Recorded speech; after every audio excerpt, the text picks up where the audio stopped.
Et c'est vrai que du coup... Hein? Ouais. Oh non, non. En fait, je la referai jamais parce que alors moi, là, j'envoie un truc et 2 secondes après, je sais plus ce que j'ai dit. C'est parti. On est beau, on est beau, on est chaud. Donc, je vous donne un micro quand même. Hein. Un pour deux. Un pour deux. Ouais, un pour deux, je pense. C'est comme ça, moi, je peux être un peu à distance jouer. Et puis, je vous laisse en. Cette production n'a aucun moyen. Vraiment, un micro pour 3 personnes. Je trouve que le micro est très classe. Ah, c'est gentil. On est avec DJ Prosper et Old School Nemo et on va parler langue bretonne. C'est parti. Bonjour. Salut à tous. Tu me l'as dit hier. Ah oui, tu veux retrouver comment on dit bonjour? Dema. Pas mal, pas mal, pas mal. Alors on peut même... Ouais, on l'a là. Ah ouais, mais on a un expert. Tu m'as dit sur les bateaux. J'essaie de te donner des moyens. Et moi j'ai fait le mât avec un T qui ne se prononce pas. C'est ça, et en breton on prononce tout. D'accord. Des maths. Des maths. Génial. Alors avant de commencer quand même, on est là pour de la musique quand même. Donc avant de parler langue bretonne, est-ce que vous pouvez parler un petit peu de ce projet en collaboration tous les deux? Est-ce que vous faites sur scène? Quel style de musique? Qui vous êtes aussi? Enfin voilà, faire un petit tour global un petit peu de cet univers qui vit sur scène. Alors qui sommes-nous? Moi j'ai besoin de 6 ou 7 heures pour répondre, puisque ça dépend des fois. Mais là, je crois que... Alors déjà, je tiens à dire qu'on se connaît depuis très longtemps. Ouais. François est ce qu'on pourrait appeler mon mentor. Non, c'est pas vrai. Ça commence. Bon. Mais non, on s'est rencontrés... 8-9 heures à peu près, du coup. Il y a une trentaine d'années. Hein, on s'est rencontrés il y a une trentaine d'années. Moi j'habitais à Rennes. Ouais. Et en fait j'avais monté un petit label avec un autre copain qui s'appelait Mobilhome à l'époque. Ok. Et un jour on est allé faire un salon, le salon Mixed Move, un salon des labels indépendants sur l'électro à Paris. Et puis le dernier soir, juste avant la fermeture, Romain et son pote de l'époque avec qui il faisait de la musique, Balda, ont déboulé sur le stand et ils nous ont jeté un CD de démo comme ça, et on avait loué un espace, je me souviens, on rentrait de Paris à Rennes dans la nuit et on a écouté le CD dans la voiture, on est arrivé à Rennes, il devait être 2h du matin. Et c'était quoi ça, la fin des années 90, ouais. Et je l'ai appelé déjà avec les portables de l'époque, je l'ai appelé direct dans la nuit à 2h du mat en disant bon on s'arrange, il faut que vous preniez un train, vous venez 2 jours à Rennes, etc. Puis là on a signé les premiers morceaux sur le label à l'époque. Et après on a eu des carrières en parallèle, mais on s'est beaucoup retrouvés. Voilà, Romain m'invitait à jouer sur des soirées à Paris, moi à l'inverse, quand j'ai bossé dans un club où je faisais de la direction artistique dans un club, Romain il organisait des soirées aussi, et on s'est jamais perdu de vue en fait. Trop bien. On a fait quelques collaborations après sur le tard, et même si le label s'est arrêté au début des années 2005 par là à peu près.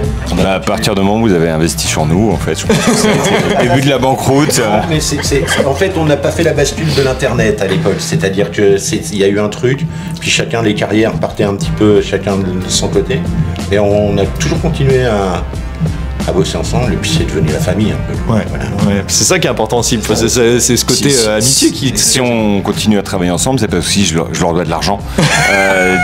Beaucoup. Il y a une dette, il y a une grosse dette. Il y a un emprunt qui a été fait sur 35 ans, donc encore 5 ans. Après ça s'arrête.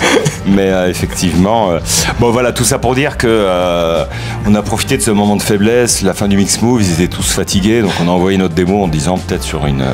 sur un malentendu. Sur un malentendu, les mecs sont un peu fatigués, ils vont peut-être être indulgents sur notre démo. Et puis en fait, ouais, c'est ça, c'est vraiment. Je crois qu'il y avait un mythique remix que vous aviez fait de Starkey Hutch. Dallas.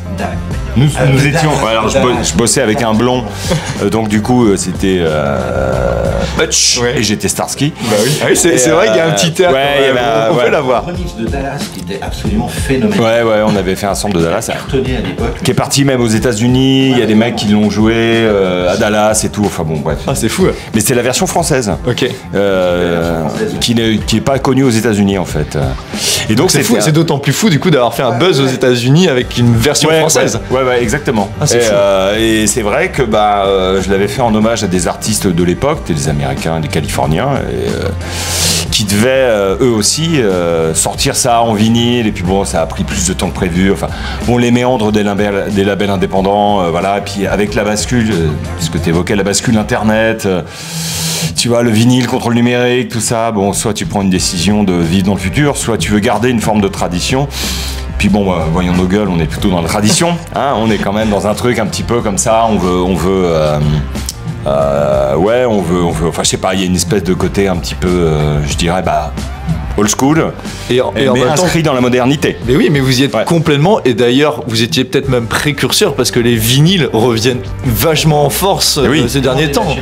Mais oui, c'est pour ça. Donc en fin de compte, les modes, c'est aussi un continuel recommencement, et peut-être de s'attacher à certaines traditions, c'est aussi une preuve d'adaptabilité, parce que c'est pas si simple que ça de perdurer dans le temps avec une certaine traditionnalité. Disons que pour ce qui est du retour du vinyle, en fait, alors moi je pense pas que le vinyle soit vraiment parti. Je pense pas qu'il soit vraiment revenu non plus. C'est-à-dire qu'en fait, c'est devenu un outil qui était plus pratique du tout pour les DJ. Il y a une ostéo qui est installée pas loin, donc du coup on en sait quelque chose. Enfin, je veux dire, quand tu te trimbales avec des dizaines et des dizaines de kilos sur le dos, et que finalement, je sais pas, le DJ avant toi, il va déjà jouer la moitié de ton bac, c'est vrai que t'as plus d'alternative. Sans compter que les vinyles ça coûte cher, ça s'abîme, et que moi vraiment, ce qui m'a fait un peu bondir sur le numérique, c'est qu'en fait j'avais eu tout d'un coup la possibilité de modifier les morceaux en disant toi t'es un peu long, toi t'es un peu court, j'aime pas ce passage, et du coup c'est vrai que l'objet est sympa, sauf quand tu commences à en avoir quelques milliers chez toi. Là, c'est-à-dire que c'est sympa, mais c'est envahissant. Et puis tout d'un coup, effectivement, avec le numérique, tu te dis je vais faire ma version. Et le mec qui joue avant moi, même si je joue le même morceau, et moi c'est ma version, c'est mon truc. Donc je dirais que c'est des nouveaux outils. Oui, c'est des nouveaux outils. Et des nouvelles approches pour le mix où tu peux avoir des choses plus préparer tes remixes à l'avance, mais tu peux aussi avec les technologies improviser pas mal, tu vois, sur des boucles et des choses comme ça, et c'est une approche assez différente, et l'un n'empêche pas l'autre. Il y a toujours cette guerre qu'on peut voir sur les réseaux entre la vieille école et les jeunes, certains qui disent oui, si tu sais pas caler de vinyle, t'es pas un vrai DJ. Tout ça c'est un peu de la rigolade. Mais en fait je crois que les vinyles reviennent aussi parce que les gens, même les nouvelles générations, se sont réappropriés l'objet qu'ils voyaient pour les plus mi-jeunes, on va dire, chez leurs parents. Et je crois aussi qu'il y a une nouvelle technologie de platine qui sont arrivées avec des prix assez abordables et de bonne qualité. Alors de bonne qualité, je suis pas sûr, mais... si, enfin bon, bref, mais... critique pas ma platine quand même. En fait, c'est un objet, et je pense que même dans les jeunes générations, il y a une rencontre avec l'objet. Tu vois, le fait de le déballer, quand tu le sors du disque, tu le mets sur ta platine, c'est un moment que tu prends pour toi, pour te consacrer à cette écoute.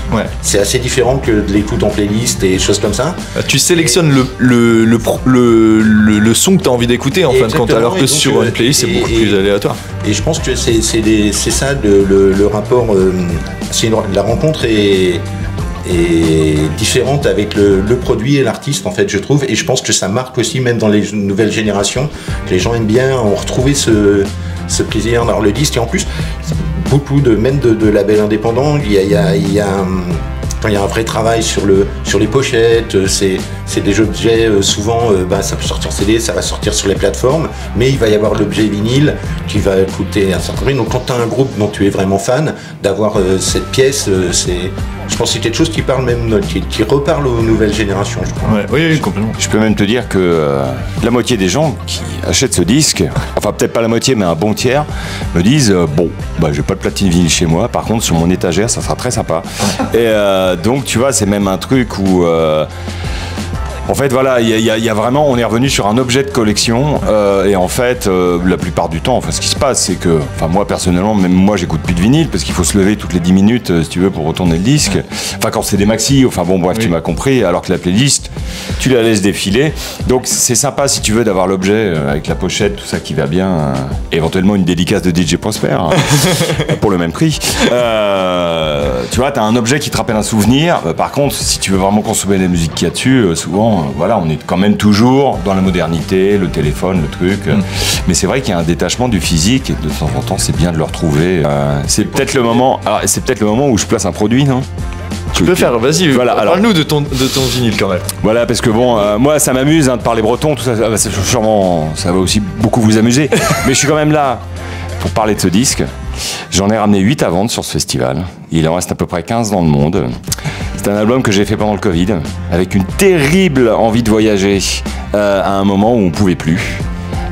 Et effectivement, des collaborations virtuelles avec notamment un saxophoniste. Donc sur une ambiance un petit peu musique du monde, funk, afrobeat. Qui est génial pour avoir écouté en live. Eh ben, merci beaucoup. Voilà. Bon bah écoute, voilà, si en plus je suis validé par par une bonne partie de la Bretagne. Et c'est vrai que voilà, je suis ouais, je pense que ça sera vraiment mon dernier album, dernier vinyle même. Enfin, voilà, genre je clôt une espèce de chapitre où la boucle est bouclée, quoi. La boucle est bouclée, ça y est. Et c'est vrai que maintenant je me dis bon, je sais pas combien de temps ça va durer, mais maintenant c'est vraiment sur scène avec le public. En fait, je suis vraiment fait pour ça. On va chercher cette cohésion, cette énergie du ouais. Enfin, c'est très sympa de faire un disque, hein, mais quand même il y a ce côté.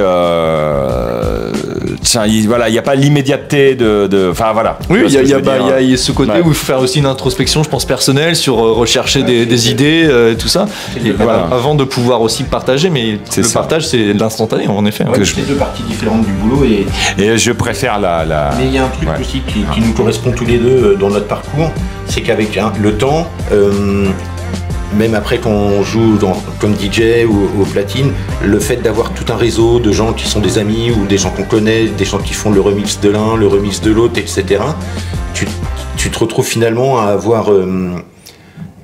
il se dessine un peu malgré toi toute une espèce de scène que tu réintègres et qui donne un peu une spécificité, parce que nous on est passé à travers... Enfin, comme Romain s'amuse à dire souvent en ce qui te concerne, il dit je joue de tout mais jamais n'importe quoi. Tout mais n'importe quoi. DJ Prosper, traduisez-moi cette phrase en breton, s'il vous plaît. De la culture hip-hop, funk, etc. On a des goûts musicaux très larges et c'est vrai si tu étales ça sur 25 ou 30 ans, tu passes par des phases selon les périodes, selon tes influences, selon les rencontres. Et ça se transcrit aussi dans les mix et les prestations que tu vas faire. Et c'est ça qui permet d'évoluer de manière naturelle. Et puis je pense de passer un peu au travers des époques. Ouais. Oui, puisque du coup il y a une question d'adaptabilité aussi par rapport à ce qui se fait peut-être aussi au quotidien, ce que vous croisez justement à l'instant T et qui fait évoluer votre musique, j'imagine. Tout à fait. Moi en ce moment je suis très influencé par Jul, du coup, donc je m'inscris vraiment. Est-ce que tu nous ferais le signe Jul du coup? Tu me tiens mon... Non, je veux même pas faire ça, je veux même pas. Non, en fait voilà. On l'aura pas le signe de Jul par DJ Prosper. Non, je te fais le P. Non, mais non, je ne vais pas faire de pub à cette personne qui n'en a absolument pas besoin. Par contre, si lui pouvait m'en faire, je pense que là, je serais gagnant. On passe le message à Jul. Jul, il y a une pub à faire avec DJ Prosper, le vinyle est en vente, il faut y aller. Voilà. Jul, si tu m'écoutes, viens et puis voilà. Et tu le dédicaces en plus. Et fais ma première partie, s'il te plaît. Génial. Alors par contre, du coup, tout à l'heure on parlait des influences, etc. Qu'est-ce que vous allez proposer ce soir sur scène, si on peut avoir une petite idée? Est-ce que c'est un mélange un petit peu de traverser des époques, justement de ces plusieurs années d'expérience? Est-ce que c'est plutôt ciblé sur une période? Est-ce que c'est un style? Alors moi c'est vrai que j'aime bien parce que du coup moi ça peut partir tellement dans tous les sens, il faut que je trouve une forme de cohérence et généralement elle est dictée par on va dire la programmation. Donc après c'est simple, tu joues à 18h, tu feras pas la même chose qu'à 1h du matin. Tu joues après Tiken Jah Fakoly, tu fais pas la même chose que de jouer après Vladimir Cauchemar.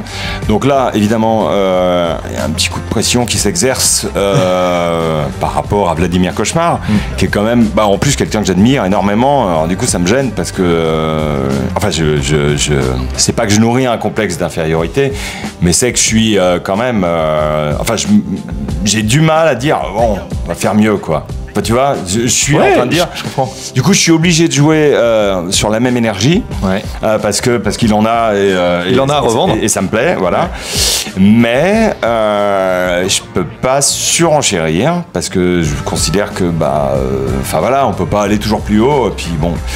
Donc, essayer de jouer sur la différence, mais en même temps dans le même univers. Donc, on est sur de la musique globalement électronique, mais peut-être plus teintée de funk Plus groove, mais quand même, bon bah, c'est pas bonne nuit les petits, tu vois, faut quand même. Cool, trop bien. Voilà, c'est quand même une heure de concentré d'énergie, mais peut-être moins abrasive. Voilà. Après, ça passe par la musique urbaine, par la house, par le disco, mais voilà, je vais essayer de garder le même truc. Les influences latino un peu là, dans ce qui est préparé. Vous allez avoir du Julio Iglesias.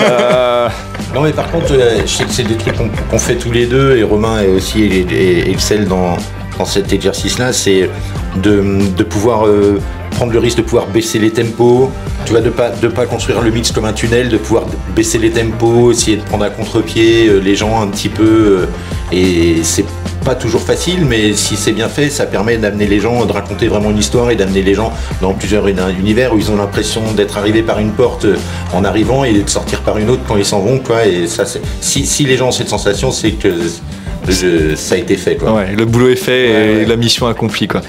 Je sais qu'en tout cas, quand je mixais il y a quelques années, dans les soirées qui étaient plutôt techno, électronique, enfin vraiment très, on va dire très linéaire, on va dire. Bah, c'est vrai que moi j'ai toujours été le mec qui mettait Supertramp, les Rolling Stones, et puis bah, le lendemain les gens font « Ah putain, c'est toi qui as mis ça ?» Ils se souvenaient d'un morceau de la soirée, mais c'est juste le morceau qui avait rien à voir avec le reste. Et c'est vrai que du coup, moi ça m'a toujours plu de cette espèce d'effet de circuit. Par contre, il faut pas se louper. C'est-à-dire quand tu fais ça, il y a quand même un truc où là, si tout le monde se barre boire un coup au bar ou aux toilettes, bon là t'as compris qu'il fallait pas faire ça. Fallait pas le faire, voilà. Mais quand ça marche, du coup, c'est là où tu crées vraiment ce truc. On fait putain, le mec qui a fait ça, il est un peu il est un peu fou, il est un peu génial, non? Ouais, mais c'est ça, je trouve ça hyper intéressant justement sur cette. Moi j'aime beaucoup aussi la musique électronique, et c'est vrai que c'est ce côté un peu surprenant dont tu parlais, de pouvoir amener les gens à une surprise à un moment, et mine de rien de comprendre en tant que public aussi qu'il y a une vraie cohérence avec tout ce qui se tisse autour. Ça c'est hyper enrichissant au niveau musical même. Des univers, en plus là c'est un set d'une heure, c'est quand même compact. Ça passe très très vite. Oui. Je sais plus combien de temps Vladimir Cauchemar joue Vladimir Cauchemar, mais nous, je sais plus. Voilà, donc nous on a une heure, c'est la dernière. Alors bon, voilà. Et puis après, c'est vrai qu'il y a ce côté. Moi, j'aime bien aussi faire un petit. Vraiment les 2-3 derniers morceaux, une espèce de petite soupape de conneries, tu vois, genre bon, tout ça c'est quand même du fun, on va pas se prendre au sérieux, et puis je mets un peu 2-3 trucs un peu vraiment décalés à la fin parce que bah voilà, maintenant je fais pas le punk, mais du coup voilà, une petite friandise, une espèce de truc qui va un petit peu, parce que le dernier morceau compte énormément, donc voilà le truc avec lequel ils vont repartir, même si c'est n'importe quoi. C'est trop drôle, voilà. Génial. Donc ce soir, on tente ça. Trop cool. Et peut-être ça sera la fin d'une carrière, enfin de deux carrières où du coup ça marchera pas. Je vais me prendre 500 pintes de bière dans ma gueule. Et ouais, genre mauvaise idée. Faudra en rattraper une quand même sur scène pour pouvoir trinquer avec le public quand même. Alors si quelqu'un peut me jeter du cidre, plutôt cidre. Ouais, plutôt cidre. Ok, ça marche. On prend note. Ne tente pas les gens. Ouais, alors on espère que cette vidéo sera diffusée après la prestation. On va faire en sorte. Oui, voilà, s'il vous plaît. Voilà. Mais prenez note pour les prochains concerts. Voilà. S'il y en a, parce que encore une fois, c'est tu vois, c'est un peu le Rocky qui remonte sur le ring. Avec un duo comme ça, j'ai pas trop de doute. Ça fait déjà plusieurs années. On se pratique. Certes, le label a eu quelques moments difficiles, mais on y croit sur l'association des deux. Tu veux dire, on a encore un peu d'avenir devant nous? Ouais, je suis persuadé même. Ouais. C'est bon. C'est vrai qu'on est jeune, donc si on peut avoir encore une petite trentaine d'années de carrière, ça serait sympa. Large. Faut signer. Faut signer. Est-ce qu'il y aura, alors je pose la question un peu off, est-ce que tu vas faire des images de ce soir? Des images de ce soir, oui. Eh bien, il y aura des images qui parleront d'elles-mêmes. C'était DJ Prosper avec Old School Nemo. Bonsoir.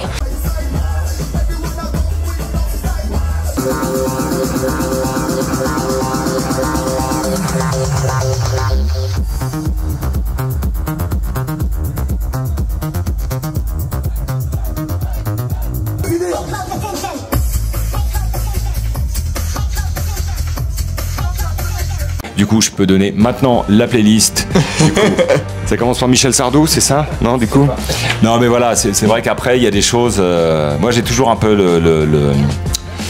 quand j'ai envie de voir un film, j'ai envie de voir le teaser, et puis au bout de 10 secondes, je fais mais non, j'ai pas envie de savoir, je veux pas, parce que du coup, voilà, ça va me. Et voilà, et pour la musique, je pense qu'il y a ce truc de bon, on a compris ce que le mec veut faire, ce qui va y arriver, bah, ça c'est en regardant ou en écoutant qu'on sait. C'est ça. Mais voilà, parce que j'ai pas. Et puis je peux même complètement changer de plan. Non, non. Bah c'est sûr que s'il y a 36 chansons de Vladimir Cauchemar pendant le set, vaut mieux peut-être changer. Ouais. Du coup, oui, c'est ça, c'est pas facile. Hein.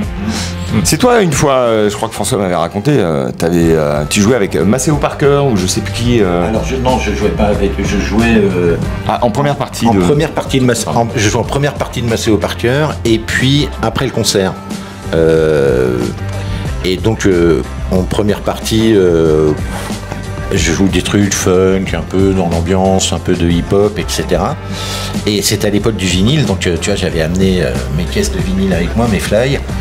Et je m'étais dit, après le concert, comme Maceo Parker, le saxophoniste, donc, a été énormément samplé dans le hip-hop, etc. et tout. Et je vais faire une espèce de petit hommage avec tous les disques qui ont repris du Maceo, donc j'étais tout content avec ma caisse de disques. Et donc je fais ma première partie, plutôt bien. Là, le concert va pour démarrer. Et là, il y a un gars de son équipe qui vient me voir et qui me dit après le concert, hein, surtout pas de disques avec des samples de Maceo. Ah. Alors, vive le vinyle. Alors la chance que j'ai eue, c'est que c'était à la salle de la Cité à Rennes et j'habitais Rennes à l'époque. Donc j'ai pas pu voir le concert. J'ai filé chez moi, j'ai traversé la ville pour aller chercher tout ce que je pouvais me tomber sous la main. Et il a fallu tout refaire la dernière minute. Donc là, tu vois, c'est chaud quoi. C'est chaud, ouais. Ah, voilà. Des petites anecdotes comme ça, on en a en rafale, mais bon. Ah oui, mais en même temps, c'est vrai que ça peut être risqué. Hein. Enfin, moi j'ai le souvenir de voir une vidéo YouTube. Hein. Alors l'exemple est pas ouf comparé à ton histoire, mais c'est pour du David Guetta et des YouTubeurs qui avaient fait une vidéo avec David Guetta. McFly et Carlito, pour pas les citer, qui sont des immenses youtubeurs, avaient fait un pari avec David Guetta qu'ils avaient gagné, et David Guetta leur avait proposé de faire justement la vidéo de faire un set avant lui. Ah, mais c'était le concours d'anecdotes. Ouais, c'est ça. d'anecdotes. Okay, ouais, je vois. Ouais. Et en fait, du coup, ils l'ont fait. Je crois que c'était à Ushuaïa ou un truc comme ça. Et il s'avère que donc ils présentent leur tracklist à David Guetta. Ils disent bon bah voilà, on a prévu de faire tel et tel titre. Alors en fait ce titre-là précisément c'est mon dernier tube. Et tu veux dire ils ont mis son plus gros tube dedans.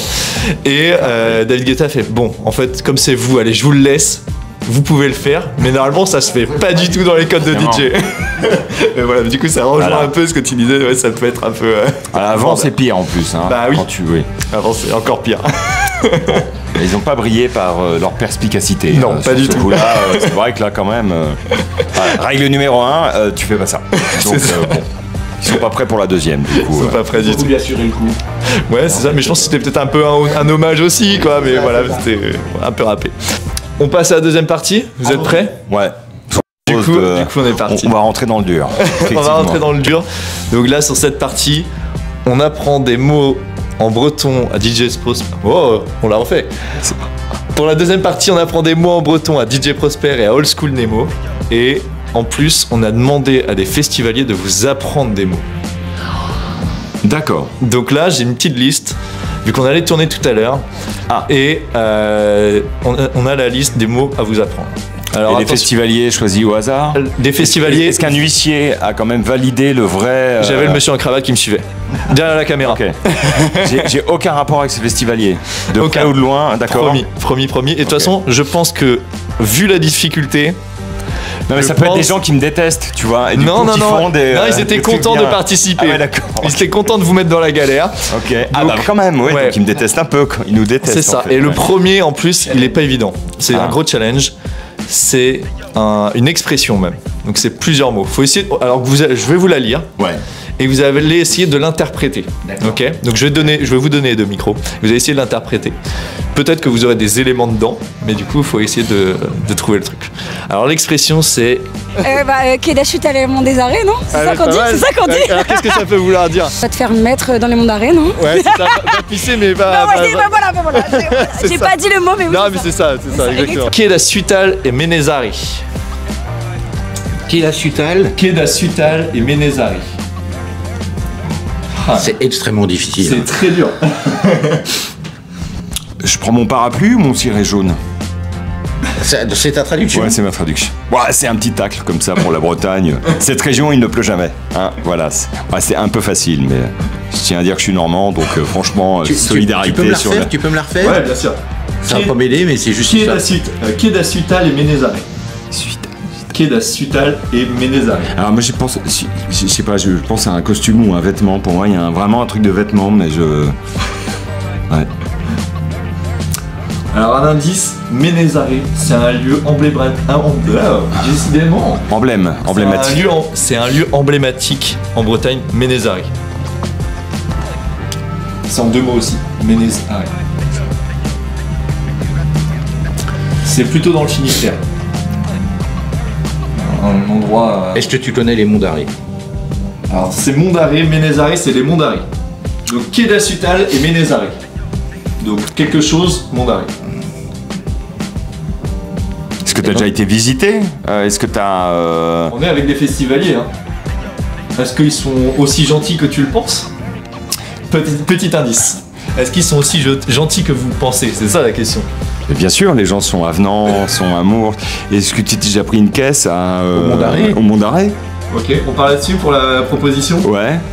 Est-ce que tu connais les monts d'Arrée? Non. Non. C'est pas une question. On est plus... Ah d'accord. On est plus bourru. On est un peu plus beau. Ouais. Ok. Alors la traduction, je me rapproche pour être pas trop... Non mais c'est bon, je pense que ça va le faire. La traduction c'est « Va pisser dans les monts d'Arrée ». Ah oui, d'accord. Keda c'est va pisser. Keda Sutal. Keda Sutal. Va pisser. Keda Sutal. Sutal, alors comme une... Sutal c'est pisser. D'accord, ok. Voilà. Ouais. Alors, va pisser dans les monts d'Arrée. D'accord. Ah bah tu vois, boire, avant de pisser, on boit. Ouais. Donc, on va pisser dans les monts d'Arrée, très bien. D'accord. On m'a dit faut apprendre cette expression-là, DJ Prosper à Old School Nemo, donc voilà. Eh ben, ça sent l'amour et la pisse. Merci. Toi, festivalière qui nous a posé cette question. Il sera dans la vidéo. J'en profite pour regarder tous les... Ouais. On retrouvera cette personne. Ouais. Et j'ai envie de rajouter, je pourrais pas le dire en breton, mais t'as intérêt d'y aller dans le sens du vent, hein, sur les monts d'Arrée. C'est bien, ouais. Et Autre deuxième. mot, Mort, cochon. Pimort. Ou Pémort. Pémort. Mort, c'est quoi? C'est une espèce de... C'est un... Mort, c'est la mer. Bah, alors, ça ouais, non, moi Ça je... pourrait, mais là c'est un seul mot. Pémort. Pémort. Bah, paie-moi ou t'es mort, quoi. Enfin, un truc un peu une menace par rapport à une dette d'argent, non Ce serait drôle, Ouais, je sais pas. Mort comme un... Non, Pémort. Non, mais comment veux-tu deviner? Je sais pas. C'est une personne? Alors c'est plutôt un animal. Un animal? Ouais, c'est un animal. Et il y en a beaucoup en Bretagne. Un cochon. Bien joué, Pémort c'est cochon. Donc Ouais, souvent ça on me dit dit, c'est- Pémort, tu manges comme un Pémort. Ah oui, d'accord. Ouais, Et en Corse? ouais. Et en Corse, Où il y a beaucoup de cochons. eh ben je sais pas. Mais c'est des... Eh ben... Pémort Corsica? Non, c'est en Corse. Ouais. En Corse, c'est des pémorts noirs. Pémordu du coup, Pémordu. Des pémorts D'accord. noirs. Comment on dit noir en breton? Pémordu. Pémordu, voilà, ça Pémordu. c'est le cochon corse. Comme le drapeau, le Guanadu, Ouais, blanc et noir. oui, blanc et noir. Voilà. Autre mot, Bavesmat, c'est bonne année. Bloavesmat. Bonne année. Oh, j'étais sur bien un bon joué. quelque chose. Ah, moi j'étais sur bon anniversaire, mais tu vois, ouais. Bloavesmat. Bien joué. Et le dernier, c'est Kenavo Arvéchal. Ça veut dire quoi du coup? Salut, à la prochaine quoi. Kenavo Arvéchal. Au revoir, à bientôt. Putain, mais j'étais maréchal, nous voilà. Ah, tu vois un truc. Non mais bon, ça c'est quelques classiques. Voilà. Ok. Alors pour terminer, tac. Là c'est pareil, j'ai des mots. Celui-ci, qu'est-ce que vous en faites comme interprétation? Bretagne. Bah, Bretagne. oui. Oh, Brace, bah, c'est bien, parfait. Bah attends, mais c'est la base ça. Et Enfin, celui-là alors, plus difficile. Gin Fizz. Gin Fizz. Il faut essayer de le lire alors. Gwynruss. Ah, Russe ou rousse? Non, russe. Gwyn russe. Gwynruss, ok. Ici, Gwynruss. Gwynruss. Gwynruss aussi, Ouais. ok. On va le prononcer Gwynru. Gwynru, ah oui, évidemment. Et le Gwynru, on va voir après, on a la réponse juste ici. Mais est-ce que vous voulez D'accord. faire une supposition sur ce que c'est? Ouais, parce que j'ai envie de dire parce que, rue, tu vois, ça me fait penser à du riz avec un S. Et du coup, c'est du riz. Au gingembre. Du riz au gingembre, ok. Ouais, ça peut être pas mal le riz au gingembre. On va voir tout de suite, mais. J'en ai aucune idée, moi. Ok, on prend celui-là. Ça, c'est à ta santé. Santé. Faut être d'accord. Hein, Ah ouais, il faut que j'émette aussi une Ouais, proposition. bah ouais, oui, à ta santé. Ouais, alors c'est vrai que Matt, ouais, d'accord. Bah ouais, mais ça s'écrit pas. Enfin, si c'est Irmat et que ça s'écrit comme ça, franchement, les Bretons, enfin, vous êtes pas. C'est ça. C'est Irmat, ça s'écrit comme ça? Oui. Ouais, putain. Je confirme. D'accord. Ah ouais, tu confirmes? Ouais. Et le dernier, Une crêpe. Bon, ouais. une crêpe. Parce qu'il a tellement pas hésité que là, je peux pas. Il est au taquet. Ouais. Alors attention, voici les propositions. Ah imagées. bah voilà, ah d'accord. Donc on avait les oui, crêpes, Oh santé, vin rouge et Bretagne. Donc on avait Braise pour la Bretagne. Tout Ouais, bon, ça c'est. Ça, On ouais. était bon. Crampouze ou Crampouez. La crêpe. Crampouze, j'aime bien Crampouze. Crampouze. Je fais mal d'une Crampouze là en ce moment. Bouine ruse. Le vin rouge. Ou une ruse, le bar. Rue. Ouais. Ah, rouge comme. Rue, c'est rouge. Ouais, rouge et rouge, d'accord. ok. Voilà. Et en effet, le fameux Yermat qui s'écrit Yeretmat. Tiens, on dirait à moitié du juif en fait. Ah ouais Non, mais c'est vrai, il y a un truc un peu juif dans L'hébreu. de l'hébreu. Oui, enfin, pardon. De l'hébreu, pardon. Respect à. Voilà. Mais oui, ça a une écriture un peu hébraïque. Hein, si tu veux qu'on rentre un petit peu dans le. Ouais, d'accord. Bah voilà. Non, donc on a quand même 3 sur 4. Ouais, et puis bah le. Même sur les Enlevé mat, mat. Ouais. très bon. Donc on retient le duo quand même très bon en langue bretonne. Hein. Impeccable. Feuillelin Voilà. qui. Faut quand même dire que moi je suis quand même breton. Bah oui, c'est ça. Mais du coup, il y a quand même un bon savoir. Du Morbihan certes, mais soyons frères, amis finistériens. Et alors que Romain pas du tout. Ah, je suis normand donc du coup. Mais alors, donc tu fais preuve de vachement Vous pourrez d'adaptation. couper ça qu'il est normand parce que sinon ça part. On le mettra en gros. Je vous. Ouais, voilà. Non, mais on a le droit de pactiser avec. Bah, moi, je vous laisse le Mont-Saint-Michel. Et le si, le breton normand. Brut. Bonne réponse. Bien joué. Voilà. Ce que je vous propose. Et le beurre. Salé ou doux? Ouais, c'est salé ou doux. Croissant au beurre. Croissant au beurre. Voilà. Avec la Non, chance. je sais pas. Ouais, non, beurre salé. Enfin, bon, alors, on peut se fâcher un peu. Bah, si tu veux jouer tout seul ce soir, ouais. J'adore le beurre salé. Bien. Voilà. Tu m'as convaincu. Ça n'a pas été très long, mais tu m'as convaincu. Ouais. Excellent. Génial. Ce que je vous propose, comme je crois qu'on est un peu pressé, Il y a Tom Cruise qui doit passer c'est après de faire nous, un du coup. Kenavo ensemble, Ouais. un décompte de 3 et on fait un Kenavo à la caméra. Ça vous Pas de va pour problème. terminer? Très bien. Est-ce qu'on peut jeter le micro aussi pour faire. Tu peux, mais après pour la prochaine interview, Mazel je serai tov, peut-être ah oui, embêté. d'accord. Ok. Tu seras facturé 7000 €. C'est ça. Beaucoup plus que ce que je te dois. Donc, très bien. Excellent. Alors 3, 2, 1. Kenavo!